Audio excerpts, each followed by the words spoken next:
दिनै नमिनेशन होबाय जोंनि बिजाथि दुर्गादास बर'आ दरं उदालगुरि समस्तिनि थाखाय आरो बे इलेक्शनाव जों देरहाखागोन बेखौ बयबो उदालगुरि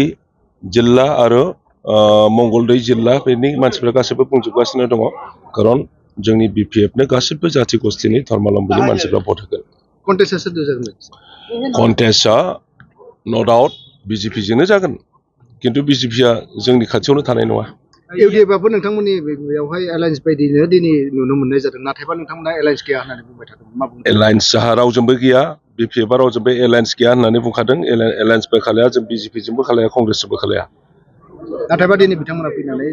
सोरबाया बबेबा पलिटिकेल पार्टिनि मानसिफ्रा फैनानै जोंखौ सापर्ट खालामदोंब्ला जों बेखौ मानो होखारनो बिजेपिनि मानसिफ्राबो जोंखौ सापर्ट खालामफैदों गोबां बिजेपिनि मानसिफ्रा जोंनाव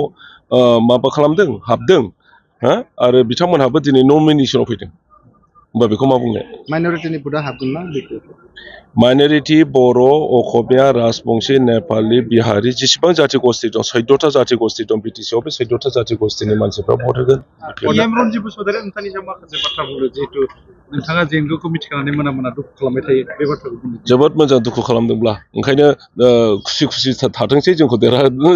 देरहाखागोन नालाय क'क्राझार समस्तियाव सारनिया माबायदि 100% देरहागोन 100% देरहागोन क'क्राझाराव सोर दंफैगोन कन्टेस्ट बाहाय कन्टेस्ट गैया क'क्राझाराव कन्टेस्ट गैया खालि बिपिएफनिल' बाहाय बिपिएफआनो जयन्तआ फेक्टर जाया खारन जयन्तनो सोर भट होगोन नोंथांमोना एसे थांनानै नायहे बर'आ आगोलाव जुदि 50% मोनदोंमोन एबार बिथांमोना 25%बो मोना बर'नि आरो बर'ल' भट होगोन गुबुन हारिया बिथांमोननो भट होआ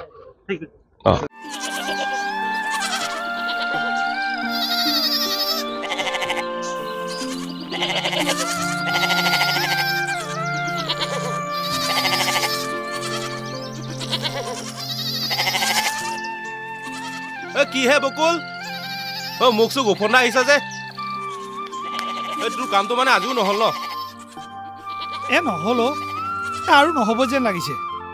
ডিছপ্লে তাঁত বাতি কৰি আমনিয়ে লাগি গৈছে কিয় যে অফিচবিলাক ডিছপ্লে লৈ গ'ল নহয় তাতে গৈ একো আও ভাৱে নাপাওঁ ঠিকেই কৈছ এই অকৰ্মণ্য অধ্যক্ষ নেতাৰ হাতত শাসনবাৰ তুলি দিয়াৰ ফল এয়া তই জাননে এটা এটাকৈ 14টা অফিচ এইখন চৰকাৰে ডিছপ্লে উভতাই পঠালে ৰাইজে ভোট দিছিল নহয় তাঁত বাতি কৰি থাকক এতিয়া তাকেহে